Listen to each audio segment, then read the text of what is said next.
তো দেখো আমার নামে একটা পেপার চলে এসেছে, এটা আজকে আসলো। আর এটা হচ্ছে ফার্স্ট টাইম আমি নিজের টাকায় নিজে করেছি। বের করি, এটা হচ্ছে দলিল। কিন্তু আগেরটা পুরোটা আলাদা, এখন একটা মানে বইয়ের মতো, আগেরটা কেমন যেন একটা ইয়ের মধ্যে ছিল, এটা ছিঁড়ে গেছে।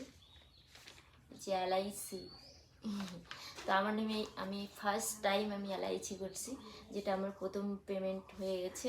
আর হচ্ছে আজকে মানে বইটা দিয়ে দিল।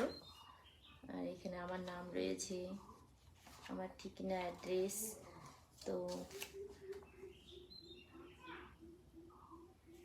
সব কিছু রয়েছে, দেখতে পাচ্ছ। তো আমার মিনিমাম আমাদের বাড়িতে কিন্তু 6-7টার উপরে এলআইসি আছে, ঠিক আছে। তো আমি একজনের কাছেই করি, আবারও বলছি, একজনের কাছে ছাড়া যদি কোনোদিন আরও এলআইসি করি তো তার কাছেই করবো। আর নতুন কেউ কোনো এজেন্ট, অনেক এজেন্ট আমাকে বলে আমার বাড়িতেও এসে, ইনফ্যাক্ট বেকার এসো না, এসে কোনো লাভ নেই। কেন আমি যাত্রার কাছে করবো না, আমি জেঠুর কাছে করে আসছি। মিনিমাম আমাদের বাড়িতে 6-7টা জেঠুর কাছে করা আছে। তো জেঠুর কাছে ছাড়া আমি আর কারোর কাছে করবো না। ভবিষ্যতে যদি মেয়ের কোনো এলআইসি করি তাহলে জেঠুর কাছেই করবো। তো বেকার কেউ আমাকে এলআইসির করার কথা বলে আমাকে লজ্জা দেবেন না, করবো না আমি।